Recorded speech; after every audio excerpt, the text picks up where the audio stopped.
Okay, this is a tutorial on how to use Microsoft Excel to create a pie chart, and we're going to use it to adjust the degree of accuracy that you see in the pie chart. Take a moment and open up your Microsoft Excel and create a table like you see here. And then you can restart this tutorial and follow the directions. Okay, once you've created this table, the next step is going to be to move this column over by highlighting it and cutting it. Control X if you have a PC. And then we're going to paste that column over here. Now, then we're going to create a column in the middle called percentage. And then we're going to find the total amount of kilowatt hours that are in this column. And the way you do that is you go to the cell below and you push equals and you type sum, and you get a formula here, but you don't have to click on anything. And you put a bracket, and then you can highlight the cells that you want to take a sum of, which are these cells here. And notice that it will say C3 colon C8. That's the range of cells you're going to take the sum of, and then I'm going to put a closed bracket and hit enter, and it finds that for me. Okay, now we're going to find percentages.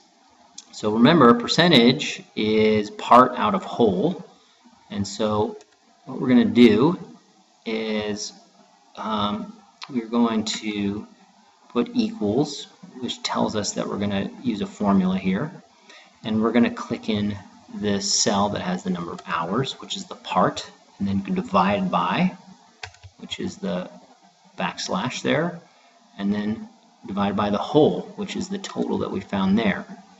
So you will see that that's highlighted, and you can hit enter, and you get this number. Now, notice this is the decimal version. We're going to turn that into a percentage later. We will do that again for all of these cells. So again, equals, and then the part divided by the whole. And again, equals part divided by whole.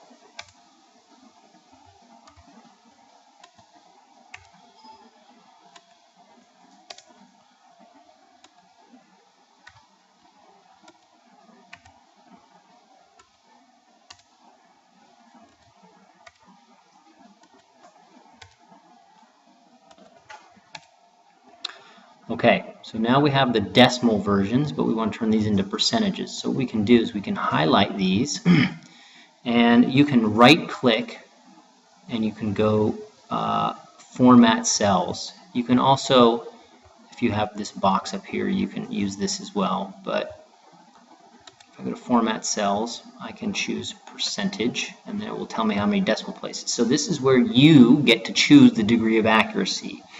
So you will not necessarily follow what I do here, but this is how you do it. Let's say I wanted to 1 decimal place, in other words, 1/10 of a percentage. You can see that in the sample, that's what it shows.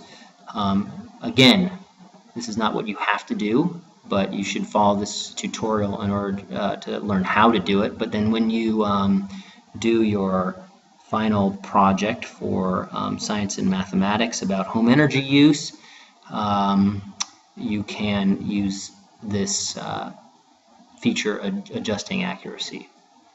So I've adjusted the accuracy to 1 decimal place, hit OK, and you can see here that it's got percentage. Okay, now my next step will be to highlight these 2 columns, and I can go then to insert and the pie chart here.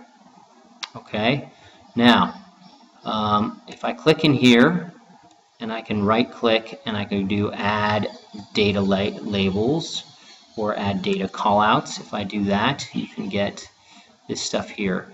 And I know that some of you said that you were not able to get this feature using yours. So you might have to play around in order to do this, but I know that all versions you can get some sort of callouts. So another way to do it, I think, would be to format data labels, and then you can do these things here, or if you are in the chart, if you click in the chart area here and it says at the top chart tools, you can do I think format, and you can start formatting depending on what you need. So chart area, if you wanted to do data labels, then you could do that. Now notice the names are on here as well as the percentage. Okay, now you notice that the percentages here do not match the percentage with 1 decimal place. And so what I can do is I can format the data labels there. And if I go down to number, I can adjust this. So I can click on number if I like, and you can adjust the date, the number of decimal places. Let's see here, if I go back to percentage, and then if I have decimal places here, see how it formats to just 2 decimal places. I can make it 1 decimal place if I like, and that will change things. So you get to make the decision about how many decimal places you want to represent in yours. So your task is to create a Excel document like I've done here with a pie chart which has data labels that have the names of different categories: refrigerator, water heater, TV, etc. And then adjust the data labels, the percentage to 1 decimal place, and then email that to me, please.